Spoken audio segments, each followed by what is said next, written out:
Hello friends, आप सभी को हमारे यूट्यूब चैनल पर स्वागत है। तो आज जो आपका बीपीएससी टी 3 का एग्जाम हुआ है, उसका जो लैंग्वेज का जो पोर्शन है, टोटल आपके जो 30 क्वेश्चंस होंगे हिंदी और इंग्लिश की, वो हम आपको कराने वाले हैं। ठीक है, तो पहले आपका ये इंग्लिश का पोर्शन है, जिसमें आपका फिल इन द ब्लैंक्स पूछा है। आपका आर्टिकल से संबंधित क्वेश्चन है आपका, जो कि आपका पहला क्वेश्चन रहेगा कि Sarita is going to join us BDO। तो इसका आंसर क्या हो जाएगा? तो इसका जो आपका आंसर रहेगा वो ऑप्शन बी हो जाएगा, यानी कि ए हो जाएगा, एज ए। ठीक है, ऑप्शन ए इसका करेक्ट रहेगा। सेकंड क्वेश्चन है आपका, डैश है कि Washington post is the most read newspaper in the USA। तो इसका आंसर हो जाएगा द, क्या रहेगा? डी हो जाएगा, ऑप्शन ए करेक्ट है। थर्ड क्वेश्चन है आपका कि which of the following is not a part of kitchen. तो इनमें से वह कौन सा पार्ट है जो किचन से संबंधित नहीं है, ये आपको बताना है। ठीक है, तो इसका जो करेक्ट आंसर रहेगा वो आपका होगा बकेट, गैसर या फिर टैप। तो इसका आंसर क्या रहेगा? तो इसका जो आंसर है वो आपका नन ऑफ दिस हो जाएगा, क्योंकि ये सभी ही आपके किचन के सामान है। ठीक है, चौथा क्वेश्चन है आपका कि which among the following not a fruit. तो इनमें से कौन सा आपका फ्रूट नहीं है, ये आपसे पूछा गया है, अमॉन्ग। तो इसका जो आंसर करेक्ट रहेगा वो आपका ऑप्शन डी हो जाएगा, क्योंकि बीट रूट, टर्निप और कैरेट ये सभी फैरट के अंतर्गत ही आते हैं। ठीक है, ऑप्शन डी इसका करेक्ट है। 5 क्वेश्चन रहेगा आपका कि look there are dash in the water. तो वाटर में हमें क्या देखना है? वर्ड्स, बटरफ्लाई या टेडपोल। तो इसका जो आंसर रहेगा वो ऑप्शन सी हो जाएगा आपका, टेडपोल। ठीक है, क्योंकि जो टेडपोल होता है वही आपका वाटर में रहता है। फिर नेक्स्ट है छठवां कि a year is called leap year if is has. तो क्या होता है? यानी कि less 1 day in a month. तो इसका भी ऑप्शन आपका सी होगा, क्या होगा? सी इसका ऑप्शन होगा। A year is called leap year. Leap year किसको कहते हैं? तो more days in a month, sorry guys, more day, एक दिन एक्स्ट्रा होता है। आगे है son of brother is no age. Son of brother is no age. तो इसका आंसर हो जाएगा नेफ्यू है, कजिन है, शिवलिंग है या more than one of the above है। तो इसका आंसर आपका नेफ्यू हो जाएगा, ऑप्शन ही करेक्ट है। 8th क्वेश्चन है आपका कि father sister is no as.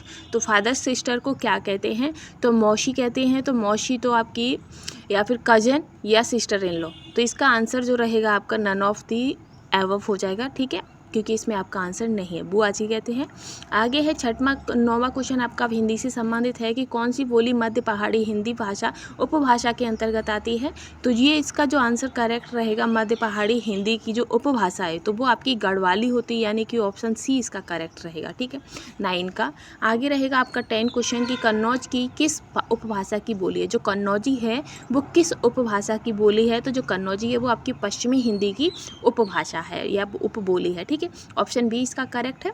आगे है 11वां कि छोटी बात को बड़ा चढ़ा कर कहना अर्थ के लिए सटीक मुहावरा है। छोटी तिल का ताड़ करना, यानी कि ऑप्शन बी इसका करेक्ट रहेगा। ठीक है, तिल का ताड़ करना यानी कि छोटी बात को बढ़ाना। फिर है 12वां क्वेश्चन कि तुलसी ने कवितावली की रचना किस भाषा में की है। तो जो कवितावली की जो रचना है वो आपकी ब्रज भाषा, यानी कि ऑप्शन सी इसका करेक्ट रहेगा। ठीक है, आगे है 13 क्वेश्चन की राजस्थानी उपभाषा अंतर्गत कितनी बोलियां आती हैं। तो राजस्थानी उपभाषा के अंतर्गत आपकी कितनी बोलियां आती हैं?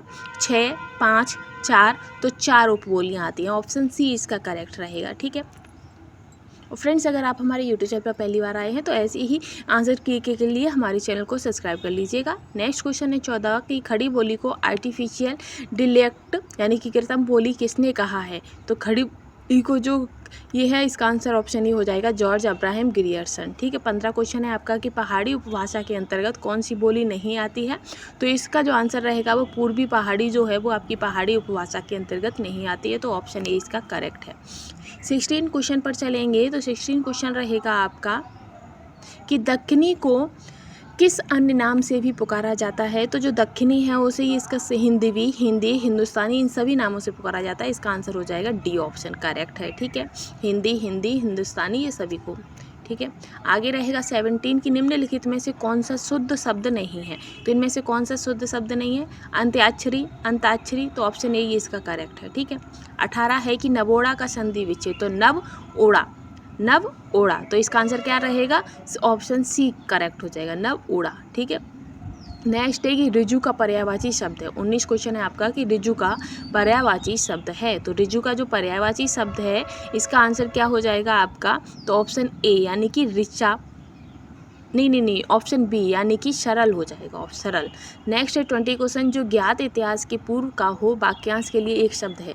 जो ज्ञात इतिहास के पूर्व का हो, इतिहास के पूर्व, तो क्या हो जाएगा, प्रागैतिहासिक हो जाएगा आपका, ऐतिहासिक भी होगा, प्राची भी होगा। तो इसका जो आपका करेक्ट आंसर रहेगा वो क्या हो जाएगा, तो वो इसका आंसर है आपका ऑप्शन ए करेक्ट है, ठीक है।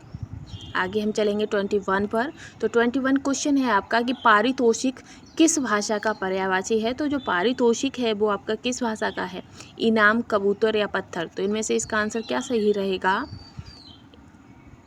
तो इसका जो आंसर रहेगा वो ऑप्शन ए आपका करेक्ट हो जाएगा, इनाम। जो पारितोषिक शब्द है वो आपका इनाम शब्द पर्यायवाची है इसका, ठीक है।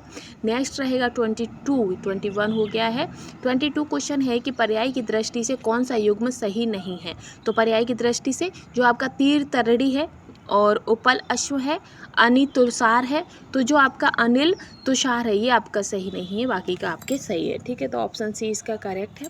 नेक्स्ट 23 कि पाकेट मार शब्द में कौन सा समास है, पाकेट मार, ठीक है, पाकेट को मारना। तो इसमें क्या हो जाएगा, को यानी कि तत्पुरुष समास हो जाएगा आपका, ठीक है, तत्पुरुष समास। नेक्स्ट पर हम चलेंगे 24 कि निम्नलिखित में से कौन सा वाक्य शुद्ध है। तो इनमें से कौन सा वाक्य शुद्ध है ये हमें बताना है, ठीक है। तो इसका जो आपका करेक्ट आंसर रहेगा वो हो जाएगा, श्री कृष्ण के अनेक नाम हैं, आप का पत्र धन्यवाद सहित मिला, बंदूक एक बहुत ही उपयोगी अस्त्र है। तो इसके ये सभी ही आपके एक से अधिक आपके सही, यानी कि ऑप्शन डी इसका करेक्ट हो जाएगा, ठीक है। 25 है कि एक लड़के ने ठीक उत्तर दिया है, वाक्य में एक क्या है, सर्वनाम, विशेषण या संज्ञा। तो ये जो है ये विशेषण है, ठीक है, एक। फिर आता है 26वां क्वेश्चन कि सुंदर शब्द किस वाक्य में क्रिया विशेषण के रूप में प्रयोग हुआ है। तो जो सुंदर शब्द है, जैसे सुंदर की कल्पना, कला है, एक बच्चा कितना सुंदर है, सुंदर लिखता है, तो जो लिखता है ये आपका क्रिया की विशेषता है, तो ऑप्शन सी इसका करेक्ट है, ठीक है। 27 क्वेश्चन पर हम चलेंगे। ये विशेषता हो गई ना इसकी कि लिखना, लिखावट कैसी है, सुंदर है। 27 है कि भारत की प्राचीन भारतीय आर्य भाषा है। तो प्राचीन आर्य भाषा कौन सी है, तो आप सभी को ही पता होगा, संस्कृत, पाली, तमिल, ये सभी आपकी प्राचीन आर्य भाषा हैं। लेकिन इसका जो आंसर करेक्ट रहेगा वो आपका हो जाएगा एक से अधिक, यानी कि ऑप्शन डी इसका करेक्ट हो जाएगा, ठीक है। आगे चलेंगे। 27 के बाद आपका आएगा 28वां क्वेश्चन कि निम्नलिखित में से जातिवाचक संज्ञा कौन सी है। तो बुद्धि, सफाई, ममता। तो जो इसमें से जातिवाचक संज्ञा कौन सी है, बुद्धि, सफाई या ममता। तो जो जाति है वो इसका जो आंसर रहेगा वो आपका हो जाएगा ऑप्शन उपयुक्त में से एक से अधिक या उपयुक्त में से कोई नहीं। तो इसका आंसर करेक्ट रहेगा आपका उपयुक्त में से कोई नहीं, क्योंकि ये सात जातियाँ नहीं हैं, ये उनके भाववाचक संज्ञा है, ठीक है। आगे हम बढ़ेंगे कि निम्नलिखित में से कौन सा उत्तम पुरुष सर्वनाम है। तो उत्तम पुरुष सर्वनाम कौन सा है, जल्दी से बताइए, तुम, वह, मैं। तो इनमें से कौन सा आपका उत्तम पुरुष रहता है, तुम, वह, मैं। तो इसका जो आपका फ्रेंड्स करेक्ट आंसर रहेगा वो मैं हो जाएगा, जो मैं है वो आपका उत्तम पुरुष होता है, ठीक है। ऑप्शन सी इसका करेक्ट है। 29 के बाद अब हम चलेंगे 30 क्वेश्चन पर, ठीक है। 30 क्वेश्चन है कि रोहित अमेरिका में नौकरी करना चाहता है, वाक्य में प्रयुक्त क्रिया का स्वरूप है। तो प्रयुक्त क्रिया का स्वरूप क्या है, करना चाहता है, यानी कि इच्छा बोधक है, अभ्यास बोधक है, शक्ति बोधक है। तो इसका जो आपका करेक्ट आंसर रहेगा वो ऑप्शन या फिर इनमें से एक से अधिक या कोई ही नहीं। तो इसका आंसर जो रहेगा आपका वो हो जाएगा ऑप्शन ए, ठीक है। इच्छा बोधक है, वो नौकरी करना चाहता है, उसकी इच्छा है, ठीक है। तो ऑप्शन ए इसका करेक्ट है। और ये सीरीज़ में हमारी जो लैंग्वेज वाला पोर्शन था वो यहीं समाप्त होता है। और अगर ऐसे ही आपको प्रत्येक दिन के सारे आंसर कीज आपको हमारे चैनल पर प्रोवाइड किए जाएंगे, आप चैनल को लाइक, शेयर एंड सब्सक्राइब कर लीजिएगा, ताकि आपको सारे आंसर की इसी पर प्रोवाइड हो सके, सबसे पहले सबसे सटीक। Thanks for watching.